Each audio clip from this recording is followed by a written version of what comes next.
Good morning, students. Today in this class we will learn about projectile. So this is the next part of chapter number 4, motion in a plane. Today this we will discuss about projectile. Projectile होता क्या है? What is projectile? Projectile means कोई भी object, any object once projected in a vertical plane. किसी भी object को हम एक vertical plane से, एक object को मैंने ऐसे ऊपर उठा रखा है अपने पास, ठीक है, एक वर्टिकल प्लेन से किसी फाइनाइट वेलोसिटी के साथ मूव कराएं, ठीक है। देखो अगर मैं यहाँ से किसी ऑब्जेक्ट को थ्रो करूँगी तो वो कैसे जाएगा, थोड़ा सा डिस्टेंस वो हॉरिजॉन्टल कवर करेगा और फिर वो कहाँ जाएगा, नीचे आएगा ग्राउंड पे, ठीक है, ऐसे ही आएगा ना वो। तो इसे ही हम क्या बोलते हैं, प्रोजेक्टाइल, ठीक है। कोई ऑब्जेक्ट किसी फाइनाइट वेलोसिटी से फेंका जाए, ठीक है। जब किसी फाइनाइट वेलोसिटी से, देखो जब वो हॉरिजॉन्टल पाथ मूव करेगा तो धीरे धीरे वो हॉरिजॉन्टल, फिर वो क्या नाम स्टार्ट हो जाएगा, due to under the effect of gravity. अब वो यहाँ से मैंने उसे रिलीज़ कर दिया, जैसे ही मैंने उसे रिलीज़ किया तो under the effect of gravity उसके बाद वो कहाँ आना स्टार्ट हो जाएगा, डाउनवर्ड डायरेक्शन में आना स्टार्ट हो जाएगा और एक फाइनाइट वेलोसिटी के साथ वो कहाँ पहुँच जाएगा, एक इसके पास एक्सेलरेशन आ जाएगी। यहाँ तक कांस्टेंट वेलोसिटी है, जैसे ही वो डाउनवर्ड डायरेक्शन उसके ऊपर ग्रेविटी लगनी स्टार्ट हो जाएगी, देन ग्रेविटी के साथ साथ वो कहाँ पहुँच जाएगा, ग्रेविटी हमेशा कहाँ एक्ट करती है, डाउनवर्ड डायरेक्शन में, तो वो धीरे धीरे कहाँ पहुँच जाएगा, ग्राउंड पे पहुँच जाएगा। It means any object once projected in a vertical plane with a finite velocity but then free to move under the action of gravity। एक बार आपने उसे रिलीज़ कर दिया, उसके बाद उसके ऊपर एक फोर्स एक्ट कर रही है, ग्रेविटी एक्ट कर रही है, ठीक है। उस ग्रेविटी के कारण वो कहाँ पहुँच रहा है, ग्राउंड पे पहुँच रहा है, under the action of gravity alone. उसके ऊपर कोई और फोर्स नहीं है, ग्रेविटी के कारण वो कहाँ पहुँच रहा है, ग्राउंड पे पहुँच रहा है। That is called a projectile. और जितना पाथ जो मोशन होता है इसके दौरान, ठीक है, इन बिटवीन जो मोशन हो रहा है, that is called projectile motion. इसे हम क्या बोलते हैं, प्रोजेक्टाइल मोशन। अगर आपके पास डेफिनेशन आएगी तो पहले आपने प्रोजेक्टाइल की डेफिनेशन देनी है। Any object once projected in vertical plane with a finite velocity but then free to move under the action of gravity. अगर आपने एक बार रिलीज कर दिया उसके बाद वो फ्रीली मूव करता है under the action of gravity, उसे हम प्रोजेक्टाइल बोलते हैं।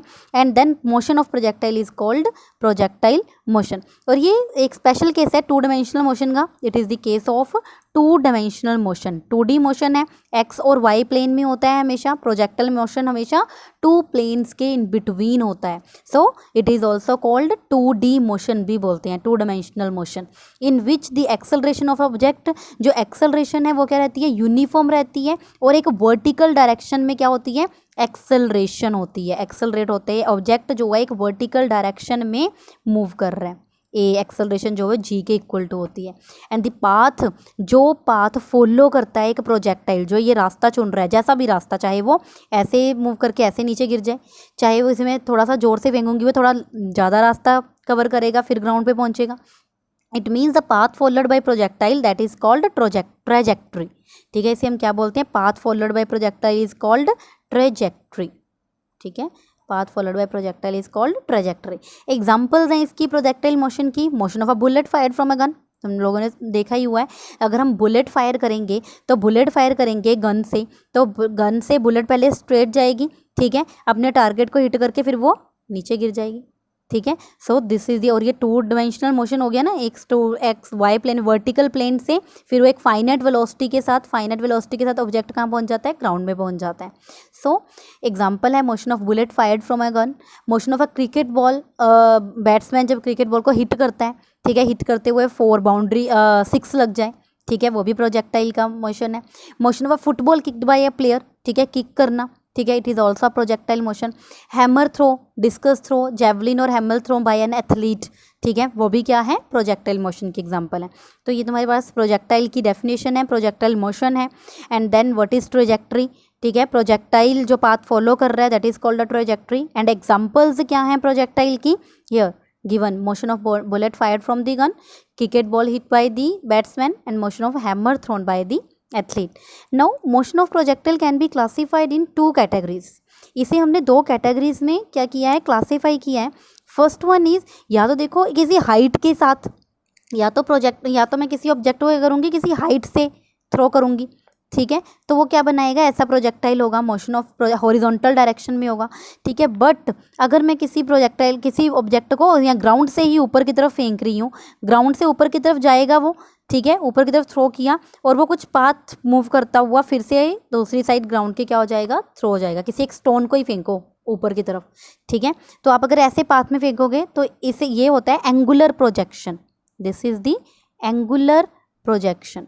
किसी एंगल के साथ, स्टार्टिंग एंगल के साथ ही मैंने उसे क्या कर दिया, प्रोजेक्ट कर दिया।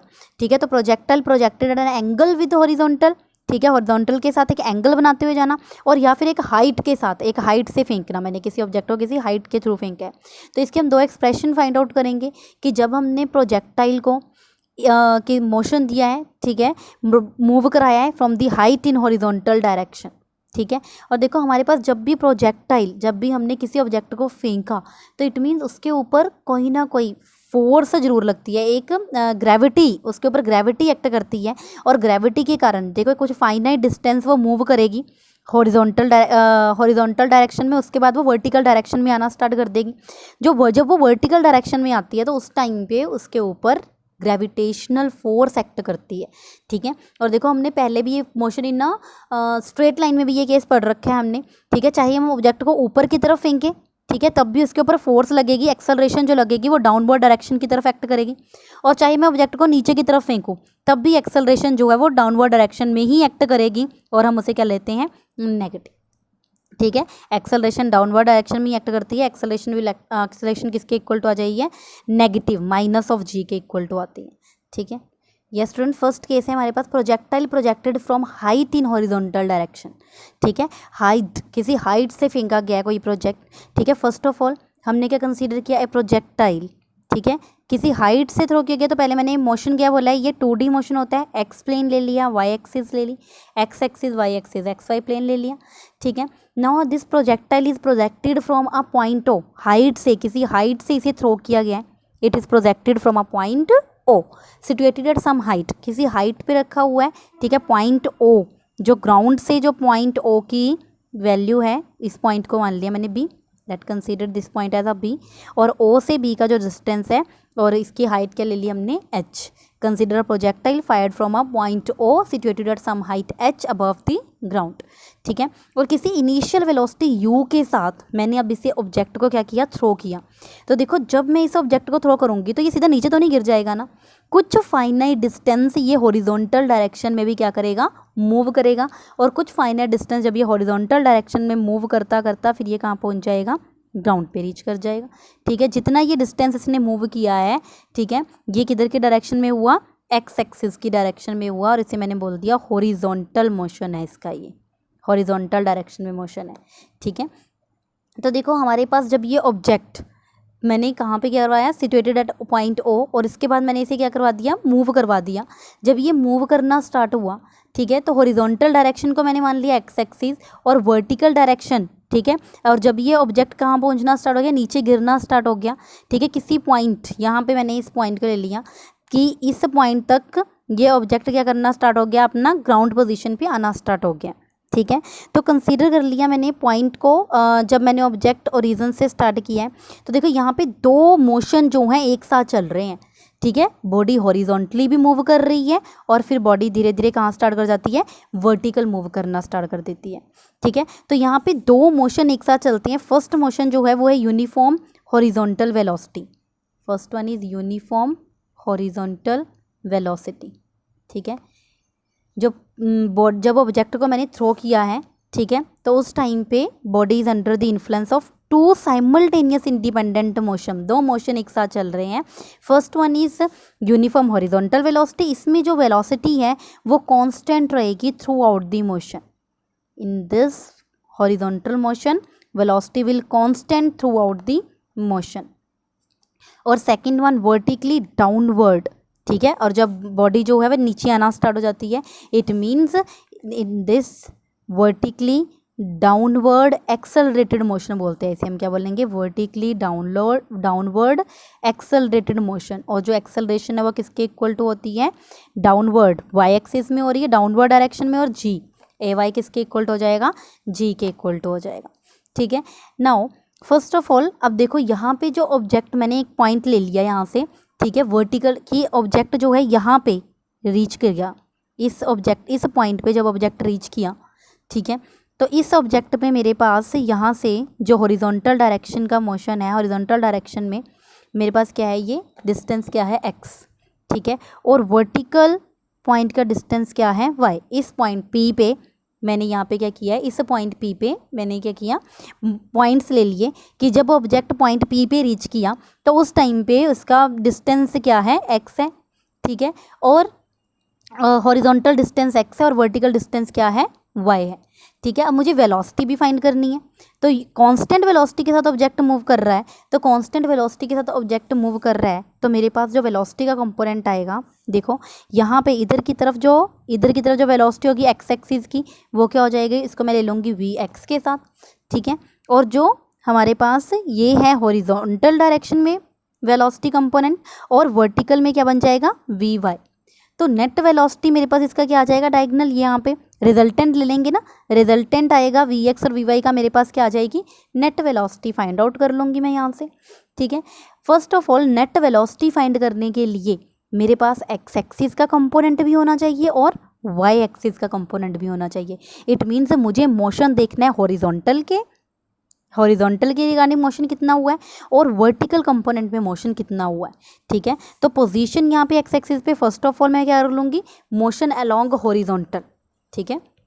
तो पहले मैंने इसके लिए क्या लिया, पहले मैंने जो ओरिजिन लिया है, ओरिजिन पे अपने कंपोनेंट्स ले लिए, इनिशियल कोऑर्डिनेट जब मैंने ऑब्जेक्ट को थ्रो किया है, ओरिजिन से जो कंपोनेंट्स है वो क्या है, एक्स नॉट वाई नॉट, ठीक है। जब ऑब्जेक्ट अपनी रेस्ट पोजीशन पे है तो रेस्ट पोजीशन पे टाइम भी जीरो होगा और x nought y nought coordinates भी क्या हो जाएंगे, जीरो हो जाएंगे। जब मैंने इसको ओरिजिन माना है, ओरिजिन पे मतलब ऑब्जेक्ट अपनी रेस्ट पोजीशन पे, अभी मैंने उसे थ्रो नहीं किया है, ठीक है।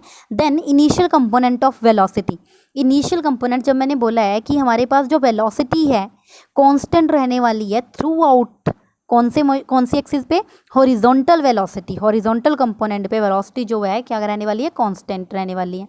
तो इनिशियल कंपोनेंट जो हम वेलोसिटी का लेंगे वो एक्स एक्सिस पे हमारे पास क्या आ जाएगा, यू, एक्स एक्सिस पे मेरे पास क्या आ जाएगा, यू, ठीक है। जब हॉरिजॉन्टल कंपोनेंट है, हॉरिजॉन्टल में वाई एक्सिस का कोई कंपोनेंट नहीं आएगा तो उस टाइम पे यू वाई क्या आ जाएगा, जीरो, ठीक है। और एक्सेलरेशन क्या हो जाएगी, एक्सेलरेशन हमारे पास हमने बोला कि इनिशियली जब हमारे पास वेलोसिटी कांस्टेंट रहने वाली है तो एक्स एक्सिस पे एक्सेलरेशन क्या हो जाएगी, जब वेलोसिटी कांस्टेंट हो जाएगी और एक्स एक्सिस पे वेलोसिटी कांस्टेंट तो एक्सेलरेशन एक्स कंपोनेंट की क्या हो जाएगी, जीरो, ठीक है। और जब हमारे पास वेलोसिटी एट हमारे पास कहाँ पे आने वाली है, वेलोसिटी ओनली डाउनवर्ड, हमने बोला है ना कि ये पार्ट जो है, जो मोशन है वो दो पार्ट्स में स्प्लिट हो जाएगा, हॉरिजॉन्टल एंड वर्टिकल। जब हमारे पास डाउनवर्ड डायरेक्शन में ऑब्जेक्ट जब डाउनवर्ड डायरेक्शन में आना स्टार्ट हो गया तो डाउनवर्ड में उसके पास क्या आ जाएगी, एक्सेलरेशन, और एक्सेलरेशन हमेशा कहाँ एक्ट करती है, डाउनवर्ड डायरेक्शन में एक्ट करती है। तो एक्सेलरेशन हमारे पास किसके इक्वल टू आ जाएगी, a y is equal to minus of g. Gravity g की वैल्यू क्या करती है, डिक्रीज करती है ना डाउनवर्ड डायरेक्शन में, तो जी अगर डिक्रीज करेगा तो हमारे पास ए वाई किसके इक्वल टू हो जाएगा, माइनस ऑफ जी के इक्वल टू हो जाएगा। Motion in a straight line में हमने पढ़ रखे हैं ये कंपोनेंट्स, ठीक है। तो फिर आगे हमने पढ़ना है, आगे हमने क्या फाइंड आउट करना है, अब मैंने ये इनिशियल कोऑर्डिनेट्स ले लिए। Now first of all we will find out the motion along horizontal, ठीक है। हॉरिजॉन्टल डायरेक्शन में कितना मोशन हुआ, वर्टिकल डायरेक्शन में कितना मोशन हुआ, देन हॉरिजॉन्टल और वर्टिकल के बाद हम ट्रेजेक्ट्री फाइंड आउट करेंगे, time to reach the ground, then we can find this velocity component, ठीक है। तो फर्स्ट ऑफ ऑल पहले मैंने मोशन फाइंड आउट करना है हॉरिजॉन्टल डायरेक्शन में। हॉरिजॉन्टल डायरेक्शन में देखो, अगर मुझे पोजीशन फाइंड करनी है, first of all position of projectile at any time T along x axis, at any time t along x axis we can find through by the second equation of motion। हम यहाँ पे second equation of motion apply करेंगे, ठीक है। तो second equation of motion क्या थी, s is equal to u t plus half a t square, ठीक है। और s यहाँ पे है क्या, देखो हमारे पास टोटल डिस्टेंस क्या आ रहा है यहाँ पे x, ठीक है। और अगर x माइनस एक्स नॉट कर देंगे, एक्स नॉट उसकी इनिशियल पोजीशन है, x उसकी फाइनल पोजीशन है, तो s किसके इक्वल हो जाएगा, x माइनस एक्स नॉट। तो s की जगह मैं लिख सकती हूँ x minus x nought is equal to u t, x axis component ले रहे हैं अलॉन्ग हॉरिजॉन्टल तो यू एक्स टी आ जाएगा, plus half acceleration x axis में कितनी है, टी स्क्वायर, ठीक है, तो सारा एक्स एक्सिस के कंपोनेंट आ जाएंगे। एक्स हमारे पास है फाइनल ग्राउंड से लेके फाइनल इसका डिस्टेंस जो है एक्स लिया है हमने, एक्स नॉट 0 है, ठीक है। इनिशियल हमारे पास फाइनल एक्स है और इनिशियली वैल्यू क्या है हमारे पास 0। यू एक्स किसके इक्वल टू आ रहा है, इनिशियल वेलोसिटी यू है, ठीक है, into t plus half. Acceleration तो हमारे पास सब जो हमने बोला है कि वेलोसिटी कांस्टेंट रहने वाली है इन horizontal direction, velocity will remain constant throughout the motion, तो एक्सेलरेशन विल 0, ए एक्स 0 हो जाएगा तो ये टर्म 0 हो जाएगी। तो हमारे पास एक्स किसके इक्वल टू आ गया, यू इंटू टी के इक्वल टू, ठीक है। X is equal to u into t और t is equal to x upon u, ठीक है। This is the motion along horizontal direction, x की वैल्यू किसके इक्वल टू आ जाएगी, यू इंटू टी, ठीक है। नाउ सेकेंड पार्ट में हम फाइंड आउट करेंगे मोशन अलॉन्ग वर्टिकल, ठीक है। एक्स एक्सिस के कंपोनेंट में हमने मोशन फाइंड आउट कर लिया u t. Now motion along vertical, y की वैल्यू किसके इक्वल टू आएगी, अब हम वाई, हमने एक्स एक्सिस का कंपोनेंट फाइंड आउट कर लिया, अब हमने किसका कंपोनेंट फाइंड करना है, वाई एक्सिस का, ठीक है। अब वाई की वैल्यू फाइंड कर लेंगे। देखो अगर एक्स का फाइंड आउट कर लिया कंपोनेंट तो हमारे पास किसकी वैल्यू आ जाएगी, यहाँ पे एक्स की वैल्यू किसके इक्वल टू आ जाएगी, यू इंटू टी के equal to, u into t के इक्वल टू आ जाएगी। तो हम यहाँ से वेलोसिटी वी एक्स निकाल लेंगे यहाँ से, ठीक है। ऐसे ही हमारे पास y की वैल्यू आ जाएगी तो हम वहाँ से वेलोसिटी y डायरेक्शन में भी फाइंड कर लेंगे, ठीक है। मोशन अलोंग वर्टिकल, वर्टिकल के लिए देखो हमारे पास फिर से x माइनस एक्स नॉट लिखा था, अब यहाँ पे y माइनस वाई नॉट लिख देंगे, is equal to u y t में आ जाएगा सारा component, half a y t square आ जाएगा, ठीक है। पहले एक्स एक्सिस के अकॉर्डिंग सारी इक्वेशन लिखी थी सेकंड इक्वेशन ऑफ मोशन, अब हम सेकंड इक्वेशन ऑफ मोशन को वाई एक्सिस के फॉर्म में लिखेंगे, ठीक है। तो इनिशियल वैल्यू तो मुझे पता है वाई नॉट की 0 है तो यहाँ पे वाई आ जाएगा, u y into t, u y की वैल्यू मेरे पास क्या है, यू वाई मोशन अलॉन्ग जो वेलोसिटी है वाई एक्सिस में 0 है, into t plus half, acceleration है minus g into t square, तो वाई की वैल्यू मेरे पास किसके इक्वल टू आ जाएगी, minus half g t square. जो वैल्यूज़ मैंने ऊपर इनिशियल कंपोनेंट्स लिखे हैं बस मैंने वो वैल्यूज़ पुट की हैं और मेरे पास एक्स की वैल्यू आ गई यू टी, वाई की वैल्यू आ गई मेरे पास minus half g t square. Now what is the trajectory of the projectile, trajectory कैसे फाइंड आउट करते हैं हम, what is the trajectory of the projectile, trajectory के लिए क्या बोलते हैं हम, path followed by a projectile को हम क्या बोलते हैं, trajectory, path followed by a projectile is called trajectory. तो पाथ फॉलोड बाय प्रोजेक्टाइल मैंने y की वैल्यू अभी फाइंड आउट की है minus half g t square, ठीक है। पाथ कैसा फॉलो कर रहा है, देखो हमारे पास मैथमेटिकल जो मैथमेटिक्स स्टूडेंट है उन्हें पता होगा कि जो ये शेप है ये एक पैराबोलिक शेप है। अब ये पैराबोलिक की एक इक्वेशन होती है हमारे पास, पैराबोला के लिए क्या होती है हमारे पास एक इक्वेशन होती है, अगर हम उसको सेटिस्फाई कर देते हैं तो हमें ये पता लग जाता है कि ये पाथ क्या है, पैराबोलिक पाथ है, ठीक है। तो हमें ये प्रूव करने के लिए भी आता है कि फाइंड आउट द प्रोजेक्टाइल जो है वो एक पैराबोलिक पाथ शो कर रहा है, कि हमें ये प्रूव करना होता है कि पैराबोलिक पाथ बनाता है। तो जो जब ये कर्व बन रही है कर्व ही पैराबोला शेप है, ठीक है, इसी से पता लग रहा है। बस हमें अब ये प्रूव करके भी बताना है कि जो ट्रेजेक्ट्री है जो पाथ फॉलो किया जा रहा है वो एक क्या है, पैराबोलिक पाथ है, ठीक है। हम इक्वेशन से प्रूव कर देंगे कि ये क्या है, एक पैराबोलिक पाथ है, ठीक है।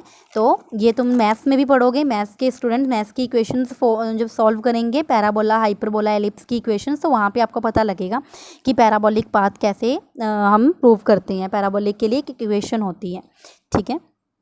y is equal to minus half g t square, t की वैल्यू मैंने अभी फाइंड की है, t is x upon u, ठीक है, यही फाइंड किया मैंने। तो इट मीन्स यहाँ से मेरे पास आ जाएगी value minus g x square upon 2 u square, ठीक है। और यहाँ से एक्स स्क्वायर की वैल्यू आ जाएगी minus 2 u square upon g into y, ठीक है। तो यही हमारे पास पैराबोलिक इक्वेशन है, x square is equal to minus 2 u square upon g into y, ठीक है। It mean this equation represent थी, ये जो इक्वेशन रिप्रेजेंट कर रही है हमारे पास पैराबोला सिमेट्री रिप्रेजेंट कर रही है about y axis. So projectile जो ट्रेजेक्ट्री है प्रोजेक्टाइल की, सो प्रोजेक्टाइल जो है यहाँ पे projectile fired horizontally from a height travels along a parabolic path, ठीक है। ये हमारे पास पैराबोलिक पाथ शो हो रहे हैं, ठीक है। नेक्स्ट हमने फाइंड आउट करना है time to reach the ground, कितना टाइम लगा ऑब्जेक्ट को ग्राउंड तक पहुंचने में। Time to reach the ground, time to reach the ground, time taken पे प्रोजेक्टाइल, देखो कितना टाइम उसे लगा ऊपर से नीचे तक पहुंचने के लिए, हमें वो टाइम फाइंड आउट करना है। ठीक है, देखो अगर मैं यहाँ पे मेरे पास इक्वेशन है y इज इक्वल टू, मैंने अभी प्रूव किया है y is equal to motion along straight vertical direction, y is equal to minus half g t square. और जो ये y है ग्राउंड से किसके इक्वल टू है, h इक्वल टू हाइट के इक्वल टू ले रखा है, h is equal to minus half g t square. ठीक है, टी कैपिटल टी के साथ लिख दिया मैंने इसे। तो यहाँ पे मेरे पास क्या आ जाएगा, minus 2h upon g is equal to t square. ठीक है, माइनस हाफ, और y की वैल्यू देखो मेरे पास कहाँ से लेनी है मैंने, y क्या है मेरे पास माइनस h के इक्वल टू आ जाएगा, क्योंकि देखो ऑब्जेक्ट मैं ऊपर से नीचे फेंक रही हूँ। ठीक है, और हाइट यहाँ से ग्राउंड से है ऊपर की तरफ, तो यहाँ से y की वैल्यू जब नीचे की तरफ जा रही है तो y के आगे भी किसकी साइन कन्वेंशन यूज़ करेंगे, तो माइनस का साइन लग जाएगा, और यहाँ पे t की वैल्यू क्या आ जाएगी, √2h अपॉन जी। इसको मैंने सॉल्व किया, स्क्वायर का अंडर रूट हो गया तो √2h अपॉन जी। तो इट मीन्स टाइम जो है वो कितना लगेगा, √2h अपॉन जी के इक्वल टू हमें टाइम क्या लगेगा to reach the ground, object to reach the ground. ठीक है, अब हमारे पास आ रही है वेलोसिटी ऑफ प्रोजेक्टाइल। अब हमने फाइंड आउट करनी है, मोशन अलोंग फाइंड कर लिया, अब हमने फाइंड आउट करना है velocity of projectile. How to find the velocity of projectile, जो मेरे पास वेलोसिटी है v की वैल्यू, वो मैं कैसे फाइंड आउट करूँगी। हम देखो v के हमारे पास दो कंपोनेंट बने, अभी हमने देखा है ना कि हमारे पास जो डायग्राम है उसमें v के दो कंपोनेंट बने हैं, vx और vy। इट मीन्स मैं जो vx और vy की वैल्यू सॉल्व कर लूँगी, ठीक है, उसका मैग्नीट्यूड फाइंड करूँगी, तो मेरे पास v की वैल्यू आ जाएगी। रिजल्टेंट निकालना है ना मुझे v का, तो रिजल्टेंट कैसे फाइंड आउट करते हैं, रूट डाल के। रिजल्टेंट r की वैल्यू किसके इक्वल टू होती है, x कंपोनेंट का स्क्वायर प्लस y कंपोनेंट का स्क्वायर। तो x और y के कंपोनेंट पहले मैं फाइंड आउट कर लूँगी। ठीक है, वेलोसिटी ऑफ प्रोजेक्टाइल पहले मैंने vx की वैल्यू फाइंड आउट करनी है along velocity along horizontal direction. vx क्या है, velocity along horizontal direction, vx की वैल्यू क्या है, वेलोसिटी अलोंग हॉरिजॉन्टल डायरेक्शन। तो velocity v is equal to u plus a t होता है, तो ux plus a x t लिख लिया। ux है क्या, ux इसके equal to initial velocity along horizontal axis, हमने इनिशियल कंपोनेंट फाइंड आउट किया है u plus a axis acceleration eight x axis 0 है, तो vx इसके इक्वल टू आ जाएगा u। सिमिलरली हम vy फाइंड करेंगे along vertical component uy plus a y into t. U y 0 है, a y minus g into t के equal to आ जाएगा। देयरफॉर वेलोसिटी v की वैल्यू किसके इक्वल टू हो जाएगी, v x i cap v y j cap. Velocity ऐसे find out करते हैं ना, आई कैप और जे कैप एक्स एक्सिस का v x i cap plus v y j cap की मैंने क्या कर दी, वैल्यू पुट कर दी। वी एक्स का कंपोनेंट मैंने अभी फाइंड आउट किया u i cap, v y क्या है minus g t j cap. ठीक है, और अब अगर मुझे देखो ये वेलोसिटी आ चुकी है, वेलोसिटी वेक्टर क्या आएगा मेरे पास, u i cap minus g t j cap. अब मुझे अगर इसका मैग्नीट्यूड फाइंड करना हो, मैग्नीट्यूड के लिए मैं कैसे फाइंड आउट करती हूँ, रिजल्टेंट है, रिजल्टेंट का मैग्नीट्यूड कैसे फाइंड आउट करती हूँ, v is equal to under root of v x square plus v y square. ठीक है, देखो अब हमने जहाँ पे रिजल्टेंट, हमने सारे वेक्टर्स की जो प्रॉपर्टीज़ पढ़ी हैं इसीलिए पढ़ी हैं क्योंकि ये आगे यूज़ होने वाली हैं, तो ये यूज़ होने वाली हैं। तो अब यहाँ पे मैं दोबारा नहीं बताऊंगी कि रिजल्टेंट जो है वो हम क्या लेते हैं, ए और बी अगर 2 वेक्टर्स हैं तो उनका थर्ड वेक्टर क्या होता है, रिजल्टेंट होता है। ठीक है, और अगर वो रिजल्टेंट है तो हम उसे फाइंड आउट कैसे करते हैं, under root of a square plus b square. Similarly यहाँ पे भी हमारे पास वी एक्स है वी वाई है, तो जो इन बिटवीन जो है मेरे पास वो रिजल्टेंट है, वी वेक्टर डायगनल ले लूँगी मैं इसका। तो मैं इसको फाइंड आउट कैसे करूँगी, वी एक्स और वी वाई को। ठीक है, रिजल्टेंट को मैग्नीट्यूड कैसे फाइंड आउट करते हैं, रूट ऑफ एक्स कंपोनेंट का स्क्वायर प्लस वाई कंपोनेंट का स्क्वायर। एक्स कंपोनेंट क्या है, यू आई कैप स्क्वायर है, आई स्क्वायर क्या होता है 1 minus g t j cap square है, तो ये किसके इक्वल टू आ जाएगा, root of u square plus g square t square. ठीक है, u square plus g. So this is the velocity of the projectile. Projectile की वेलोसिटी है जब प्रोजेक्टाइल को कहाँ हॉरिजॉन्टल डायरेक्शन में क्या किया जाता है, प्रोजेक्ट किया जाता है। ठीक है, इन हॉरिजॉन्टल डायरेक्शन के लिए वेलोसिटी है। ठीक है। Also we can find the direction, direction के लिए भी आपको फॉर्मूला पता है। डायरेक्शन के लिए क्या फॉर्मूला होता है, tan theta is equal to velocity component y component ले लेना है और x component of velocity. V y किसके इक्वल टू है, minus g t upon u. It means theta किसके इक्वल हो जाएगा, tan inverse g t upon u. So this is the velocity and direction. Okay students, in next class we will learn about projectile projected at an angle with horizontal, angular projection के बारे में पढ़ेंगे. Thank you.